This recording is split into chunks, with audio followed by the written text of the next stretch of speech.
I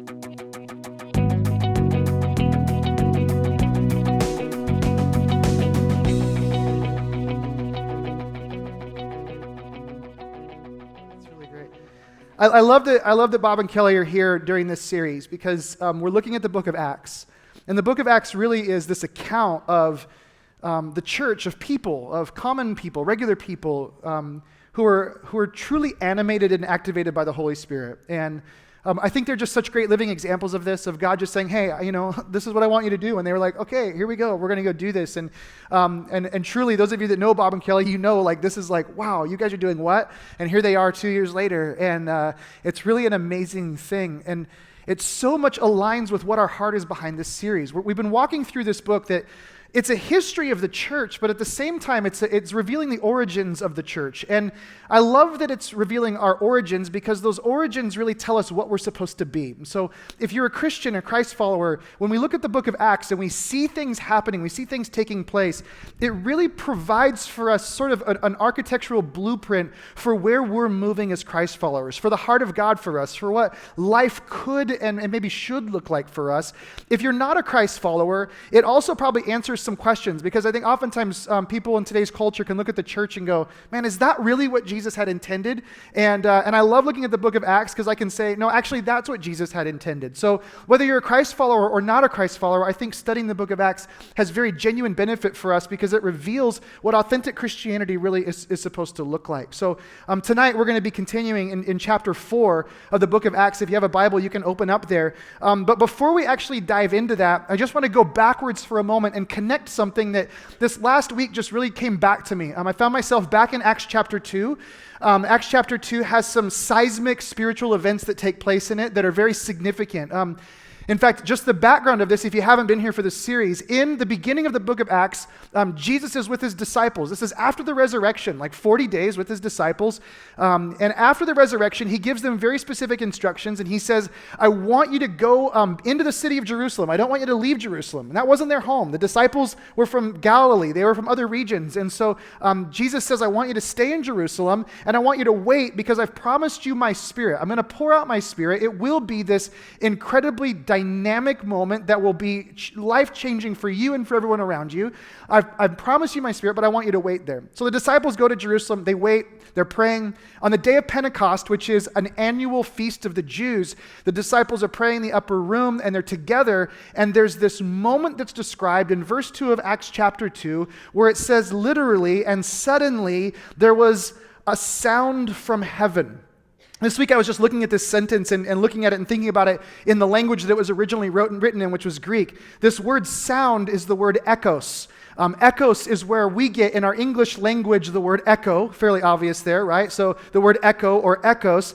And I was just thinking about the idea of an echo and the sound that's being played in this moment, what's being heard here. When we think about an echo in our culture, essentially it's this. It's very simple. There is a sound that is initiated, and then that sound reverberates off of a variety of objects, and what you may be hearing down the line is the reverberations or the outcomes of a sound that was initiated somewhere else. In this case, what we have is an echo. We have a sound that is reverberating, but it originated in heaven, it says. There was a sound from heaven. It's like an echo, something that initiates with God and is now moving into this moment, moving into this space that these individuals are occupying. What we're hearing, what they're hearing, is the sound of heaven reverberating. There's something that's happening in this moment. And this echo is described in a very particular way. You read the rest of the verse, there's this sound like a mighty rushing wind.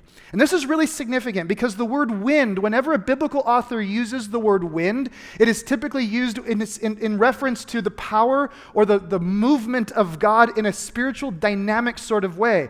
The Hebrews in the Old Testament use the word ruach to describe the wind of God. The Greek word is the word pneuma. Both of those words speak to the wind of God. Now, the reason they chose wind to describe the power of God moving was simply because wind was this physical illustration of power that was unseen, but power that was real. There was a power that was tangible in wind, right? When the wind blows, you feel it even though it's unseen. Even though you can't actually see it and observe it with your eyes, you can feel the force of it. And so they used the word wind to describe the power of God because there was a known force. God was moving. The room would be electric. There'd be this sense of his presence and his power, and yet it was completely unseen. So what we have in this moment is this sound like a rushing wind. It is an echo of heaven, and it is powerful. And so the room in this moment in Acts chapter 2, it's electric. They feel something. There is this echo. There is this noise from heaven.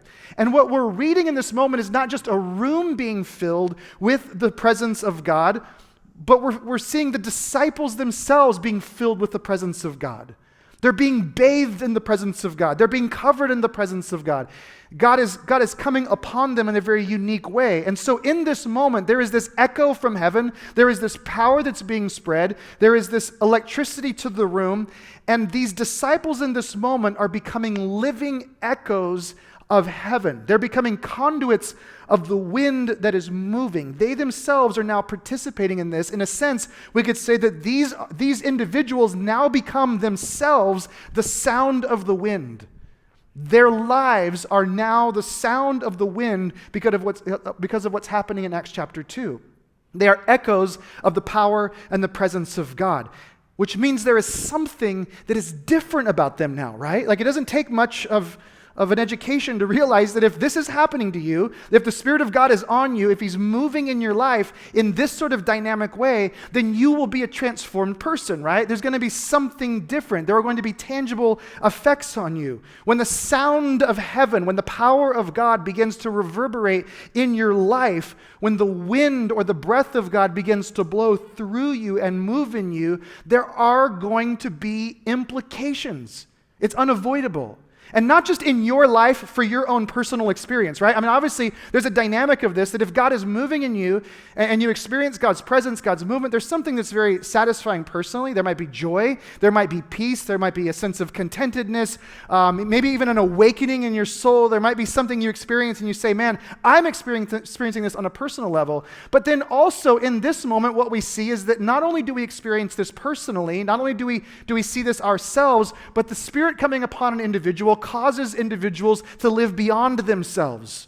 And so we see that in this text, but we see that in our lives today. You actually become a person who lives beyond yourself. Your life extends now into areas that it didn't previously extend into places, into experiences, into relationships, and you begin to live beyond what you would live if you were left to your own devices. That is the power of God in our lives. He takes us place and does things with us that we would not do without him. You become an echo of the sound. You become a living example of the sound. So in Acts chapter 2, when this happens, there's a crowd that gathers. There's a group of people that they hear this sound. They see what's happening. The power of God is moving. And so there's a crowd that gathers around the disciples. What we see is that this reverberating of the echo, this carrying on of God's power and his movement, it continues to have the same effect. As you move through the book of Acts, over and over again, what we see is God moving, and we see crowds gathering around the disciples. In fact, it's not just in the book of Acts, but it's throughout the history of the church that when the Spirit of God is moving among a group of people, crowds gather to see and to hear and to find out what it would take to be a part of what people are experiencing. That's just the nature of how things have worked for centuries as God's Spirit moves among God's people. Now, that's exactly what's happening in Acts chapter 4. Acts chapter 4 is sort of a recurrence of this same dynamic. It's a reverberation of this same reality. So last week, if you were here in chapter 3, John Pemberton took us through chapter 3, which is, there's a situation where John and Peter heal an individual, and this healing is so dramatic that it causes a crowd to gather, right? The power of God is exhibited, the presence of God is made known, and so there's a crowd that gathers, and people are listening to what these individuals have to say. Peter preaches a sermon, and when you get to chapter 4, where we're starting today, it's really what happens after Peter completes these words that he's spoken to these individuals. So if you have your Bible, Acts chapter 4, verse 1, if you don't, the words are on the screen. We're going to read this. We're just going to read what happens, and then we're going to walk back through it and talk about some of the dynamics of what's taking place here. So chapter 4, verse 1 says, "And as they were speaking to the people," so Peter is finished talking, they're talking to all these people, the crowd. It says, "The priests and the captain of the temple and the Sadducees, they came upon them greatly annoyed, because they were teaching the people and proclaiming in Jesus the resurrection from the dead. And they arrested them and put them in custody until the next day, for it was already evening. But many of those who had heard the word believed, and the number of the men came to about 5,000. On the next day, their rulers and elders and scribes gathered together in Jerusalem with Annas the high priest, Caiaphas and John and Alexander, and all who were of the high priestly family. And when they had set them in the midst, they inquired, 'By what power or by what name do you do this?'" Right? What is the cause of this reverberation? Right? What is happening? What is this sound that we're hearing? And then it says, "Then Peter, filled with the Holy Spirit, said to them, 'Rulers of the people and elders, if we are being examined today concerning a good deed done to a crippled man, by what means this man has been healed, let it be known to all of you, to all the people of Israel, that by the name of Jesus Christ of Nazareth, whom you crucified, whom God raised from the dead, by him this man is standing before you well. This Jesus is the stone that was rejected by you, the builders, which has become the cornerstone. And there is salvation in no one else, for there is no other name under heaven given among men by which we must be saved.' Now when they saw the boldness of Peter and John and perceived that they were uneducated, common men, they were astonished. And they recognized that they'd been with Jesus. But seeing the man who was healed standing beside them, they had nothing to say in opposition. But when they had commanded them to leave the council, they conferred with one another, saying, 'What shall we do with these men? For that a notable sign has been performed through them is evident to all the inhabitants of Jerusalem, and we cannot deny it. But in order that it may spread no further among the people, let us warn them to speak no more to anyone in this name.' So they called them and charged them not to speak or teach at all in the name of Jesus. But Peter and John answered them, 'Whether it's right in the sight of God to listen to you rather than to God, you must judge. For we cannot but speak of what we have seen and heard.' And when they had further threatened them, they let them go, finding no way to punish them because of the people, for all were praising God for what had happened. For the man on whom this sign of healing was performed was more than 40 years old," right? Like, he was an old guy, and God did stuff with him, right? Apparently that was shocking back then, right? He's old, he's over 40, but God does stuff with people over 40, apparently. Now, in this, I want us to consider just for a moment some of the things that are happening here, because part of what's taking place here translate very specifically to our cultural setting today and what we're experiencing. The text basically says this. It says that as Peter and John were speaking to the people, that the priests, the captain of the temple guard, the Sadducees, that they came upon them. In other words, they basically came to seize them. And it says that they were greatly annoyed. How many of you know what it means to be greatly annoyed with someone? Yeah, we don't need a Greek word or a translation for that one, right? We all know greatly annoyed. How many of you have been greatly annoyed today at some point, right? Greatly annoyed is something we're familiar with. These individuals are greatly annoyed with Peter and John. The question is why? Why are they annoyed with them? Well, the next verse says, kind of clearly, it says, because they were teaching the people and proclaiming in Jesus the resurrection from the dead. But why is that so upsetting to these individuals? Why does that bother them? Why would it cause them to arrest them and to take them into captivity and to question them and to do all these things? Why would they do this? In fact, this is really interesting when you think about it, because most of the people that were listening were very receptive to the message of Jesus, but here we have this group that's at the other end of the spectrum, and they're greatly annoyed by this message. What would cause people to be so greatly annoyed by Jesus being proclaimed the way they were proclaiming him? If you go back to chapter 3, and you look at what Peter was preaching, the reason they were annoyed was this. Peter was preaching that Jesus was the Messiah, but he was a Messiah that came and died and was resurrected and ascended into heaven. And then Peter's preaching in chapter 3, he says that at some point in the future, Jesus will return for the purpose of restoring and renewing all things. Basically saying this, that the Messiah was one who would bring justice in the world, that injustice would be eradicated, that suffering would be dealt with, that brokenness would no longer be a part of the human experience, that death would be eradicated. Basically, human flourishing on every single level would be made possible in the future by Jesus. And I know the first thought is, why would anybody object to that? Well, they object to what he says in verse 25 of chapter 3. In that particular verse, Peter says that Jesus is going to do this, but he's going to do this for all nations. And that's where they have a problem. Because these particular religious leaders that we're reading about, these guys that are greatly annoyed, they had a very specific agenda as it related to the Messiah. They believed in a Messiah, they wanted a Messiah, but what they wanted was a political Messiah. What they were hoping for was a Messiah that would overthrow the Roman occupation, a Messiah that would come and allow them to be the nation that they were established to be. In other words, what they were hoping for was sort of a personal Jesus, a personal Messiah, somebody who would accomplish what they wanted Jesus to accomplish. Like, we have our agenda and we want a Messiah that will do our thing. And when Peter is proclaiming that Jesus is going to bless all the nations, including this occupying nation, including people that were formerly excluded by the Jews, that's incredibly offensive to them. You are now presenting a truth about the Messiah that is not a truth that we believe in. And so there's conflict in this. It's infuriating for these leaders. And in some ways, what's happening in this text is exactly what's happening in our culture today, which this is good for us to understand that Christianity was birthed in a cosmopolitan culture very much like ours, highly educated and highly pluralistic, very much like this one. And Jesus is being proclaimed in a way by the apostles that is in conflict with the prevailing or existing system of thinking in this moment, but also in future moments. We see the conflict with the Jewish leaders and their idea of the Messiah, but then as the gospel begins to spread, and you read this in the book of Acts, as the gospel goes out into the Roman Empire, which is incredibly pluralistic, all of these different religious systems were being employed and encouraged by various people. As the gospel goes out, it comes into conflict with all of these prevailing systems, all of these faith systems or religious ideologies that existed, these philosophies. All of these things are coming in conflict with the gospel or the message of Jesus.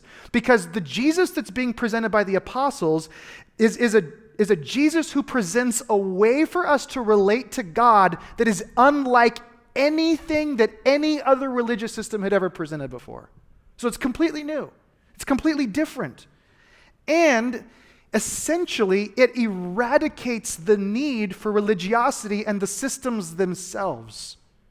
So Jesus is essentially eradicating truths that people have been holding on to for the course of generations. And that creates conflict, right? Anytime you have two people who hold two opposing truths, there's going to be conflict. I have children. And sometimes I watch my daughters, my children, they get in some debates every now and then over things, and I hear this like, that's not true. No, this is what's true. No, that's not true. That's not what happened. No, this is what happened. And then like sometimes I have to get in and like call a timeout. I'm like, okay, give me your stories. Tell me what's going on. Because two people with two opposing views of truth are going to have conflict, right? Ask anyone that's married and they'll tell you, yes, this is true, right? That's what causes conflict. So the truth of Jesus, the truth of who he is, the truth of what he does, it supersedes. It comes in conflict with the value systems that are driving people's behaviors then and now.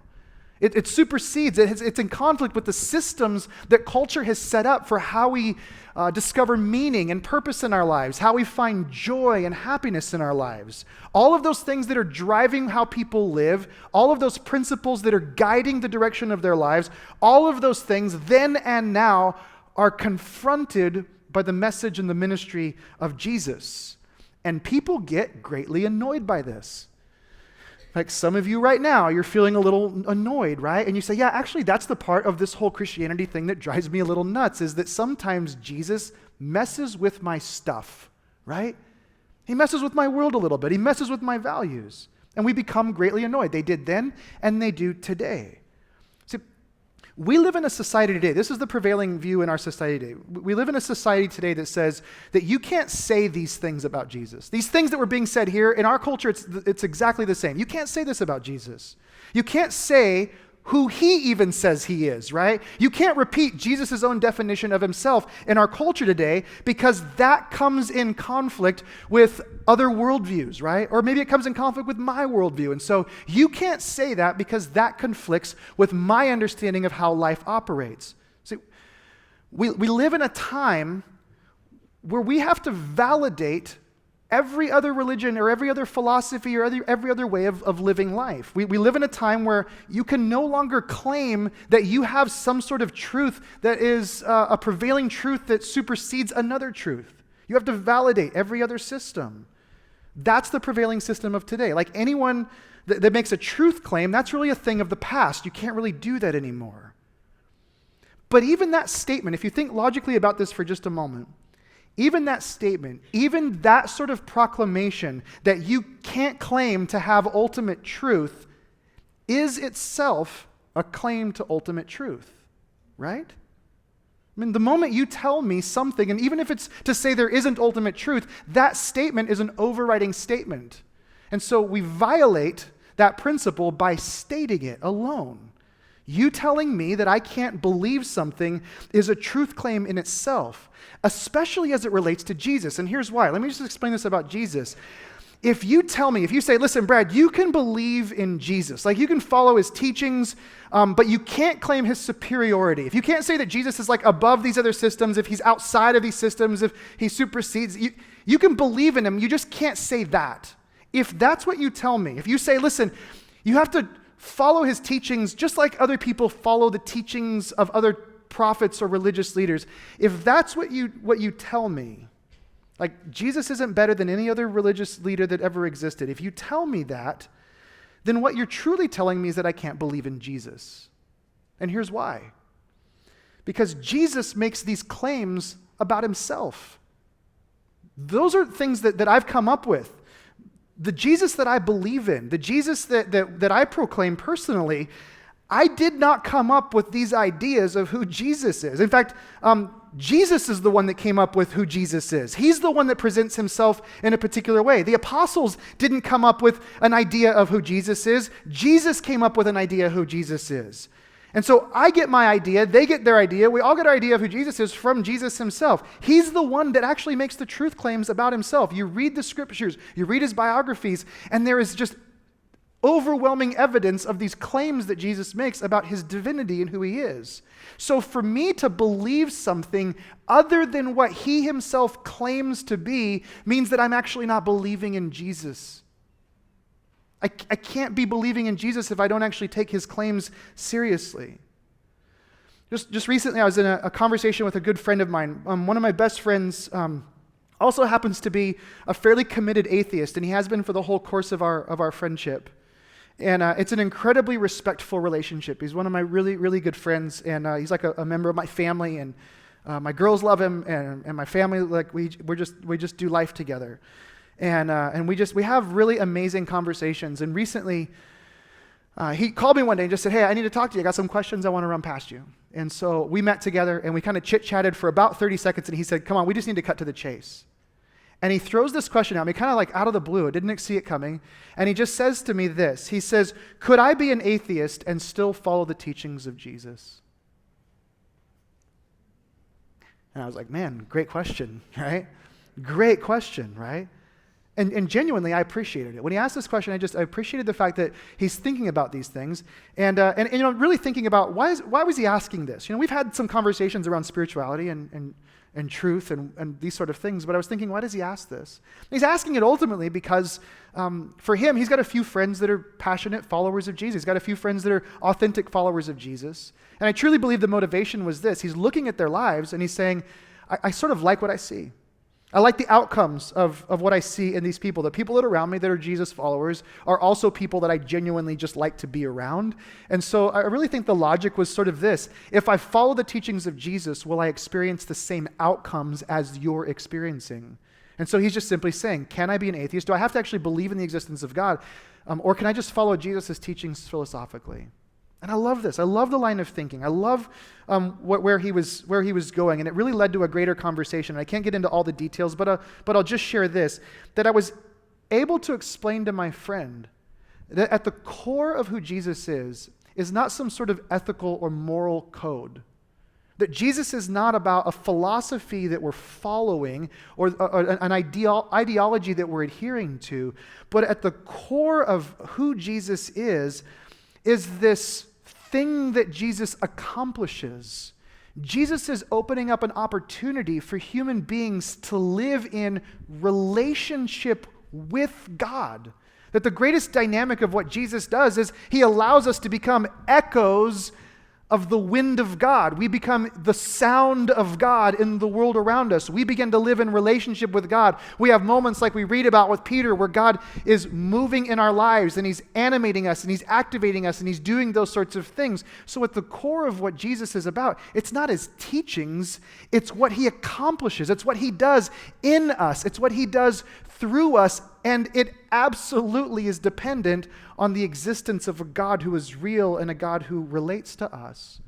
And so the conversation kind of went on, and it was a really, really beautiful thing. But whether it's in this text where the gospel is confronting the exclusive Messiah of the Jews, or the pluralism of the Roman Empire, or the pluralism in our own culture today, the message and the ministry of Jesus has always created conflict. It's always been an offense to certain people at some level. That's what happens when a truth claim is made. Now, at the same time, people then and people today still believe. Why? There's this moment in verse 12 when Peter gives a summary statement of the teaching of Jesus. And he says something that really is a summary of what Jesus said. He just says that there's no other name under heaven by which men can be saved. And that statement says it all. What's he really saying? He's saying, listen, there's no other name that is proclaimed by humanity by which individuals can truly be saved. He's saying, listen, there is something deeper that anyone could ever claim verbally with their mouth in this present world. There's no other name that could be given that can accomplish what Jesus can accomplish. Jesus does something that no other teaching, no other philosophy could ever accomplish. That doesn't mean that we can't appreciate other teachings. It doesn't mean we can't respect other philosophies. But there's something about what Jesus says, there's something about what Jesus does that is deeper. Jesus has the ability to reach us at our deepest level of human need. He transforms us at a level that is completely different than any other philosophy, any other teaching, any other religion. He meets us at the core of who we are, our deepest needs as human beings. That's what he does. And you see that Jesus says things about himself and what he does to the human heart that nobody else says. Nobody says the things that Jesus says about himself. In fact, that alone leaves us with only two possibilities for Jesus. Either Jesus is not the Son of God, which if that's the case, if Jesus' claims about himself are not true, then he is, in that case, inferior to every other religious system or philosophy that's ever been proclaimed. And I say that just because of this. If Jesus is not correct about that, then every other religious teacher who didn't make a claim to deity actually, therefore, was more enlightened and had more perspective on the world than Jesus did. If Jesus made false claims to deity, then he's actually inferior to every other religious system because Jesus claims something here, and if that's not true, then he has to be here. He cannot be on the equal plane. So either Jesus is not the Son of God and therefore inferior to every other religious system, or Jesus is exactly who he says he is. He's exactly who he says he is. To believe in Jesus at all means we have to believe in his superiority, the fact that he is above, beyond, that he supersedes any other religious system. It's an implication of believing in Jesus. It's like this assumption that goes along with his name. And when you believe that, it changes you. It does something to you as a person. When you look at the text we're looking at tonight, you see the problem these leaders are having. It's very obvious, right? You're teaching a philosophy, you're proclaiming a truth that comes in conflict with our truth. But there's something about what they see that creates another sort of conflict with them. They might have issue with the message of Jesus, but notice what this says in verse 13. It says, "Now when they saw the boldness of Peter and John and perceived that they were uneducated common men, they were astonished." Why are they astonished? They're looking at Peter and John, they're saying, wait a second, these guys are uneducated. There is no theological education, there's no training, there is no explanation for what we're seeing in this moment apart from these individuals being a part of the echo of the kingdom of God now playing out before us. Like, the only way we can explain who these men are is by God working in their lives. And so they are perplexed by this, right? They're astonished by this. Like, what in the world is happening? In fact, they recognize that they had been with Jesus. And then verse 14 says, they go on, "But seeing the man who was healed standing beside them, they had nothing to say in opposition." They're looking at this guy, this like 40-year-old guy, and they're like, what do we do with this, right? How do we explain this away? Here's this guy, and everybody knows who he is. Everybody saw him sit by the gate in Jerusalem. Everybody knows that this guy's been healed. There's nothing we can say about this. And then verse 15, it says, "But when they commanded them to leave the council, they conferred with one another, saying, 'What do we do with these men?'" See, there's this problem, right? We're seeing things, we're observing things, we're recognizing the power and the presence of God in this moment. So what do we do with this? How do we handle this? Something has to be decided in this, right? And then it says, "For that a notable sign has been performed through them is evident to all the inhabitants of Jerusalem, and we cannot deny it." So here they are. And they're realizing we cannot deny the reality of God moving here. I want you just to notice that these leaders could deny the teachings of Jesus. They could do that. They could deny the teachings on a philosophical level. They could deny the teachings of Jesus. But they could not deny the outcome of a life that is spent with or impacted by Jesus himself. There was no denying this. Intellectually, cognitively, they might disagree, but when they're sitting in front of these individuals, there is nothing that they can argue with. Why? Because they're viewing the echoes of God's voice. They're experiencing the sound, the rushing wind of God. They're being blown by the pneuma, by the ruach in this moment. And it causes them to respond. What do we do with these men? We can't deny this. Evidently, somebody didn't deny this, because in this circumstance, if you think about this, I love this part of it. If you think about what's happening here, they send Peter and John out of the room. So how do we know the conversation that took place in the room if Peter and John were in the room and there were no other Christians in the room? Other than the conclusion that somebody in this room at some point decided that they believed in Jesus enough to share this conversation that was happening among the religious elite in this moment. Based on what we're reading, somebody, in all likelihood, believed. The point is this: at some point, a conclusion has to be drawn. We have to make a decision around these things. We get pushed to the point where a decision has to be made. There's no denying it. My friend I mentioned earlier, a couple weeks ago, we're hanging out together, and as we're standing talking, he goes, "Hey, I got to talk to you about something." He goes, "I just sort of had this recent epiphany. I've just sort of realized some things." And he said, I just have come to realize that it's requiring as much faith for me to be an atheist as it would for me to be a follower of Jesus." And I just looked at him, I said, "Man, that is beautiful, it's amazing." And I said, How have you landed on this? He said, I've just been thinking about my atheism and thinking about all these things, and I'm realizing I have to place faith in my atheism in order to be the person that I've been. And he said, I'm not sure yet what to do with this, but he realizes a decision has to be made. And ultimately, that leads to two questions that I'll wrap up with tonight. Two questions that I think are essential for us to answer for ourselves. The first one is this: what are you going to do with Jesus? And then what is Jesus going to do with you? That's really what this is about. What are you going to do with Jesus? And then what is Jesus going to do with you? What are you going to do with Jesus? I mean, here he is. He's being presented to you. He's in front of you. There's a supremacy. Are you going to allow Jesus to supersede the values that you've been living by? Are you going to allow him to reshape the roadmap that you're following? He's going to amend the architectural drawings upon which you are building your life. Are you going to acknowledge the supremacy of Jesus and trust him and allow him to supersede those things? What are you going to do with Jesus? And then probably the bigger question for most of us in this room tonight is this: and what are you going to let Jesus do with you? Is Jesus going to be limited to occasional comfort? Or moments of calm in the middle of life's chaos?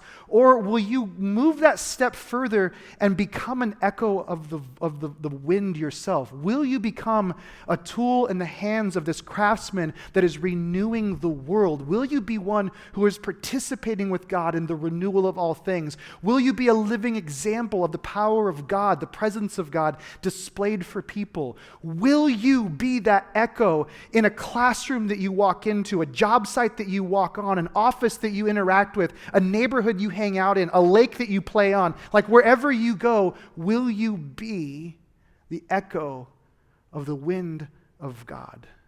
That's the question. What will you do with Jesus? And then what are you going to let Jesus do with you? Would you stand with me?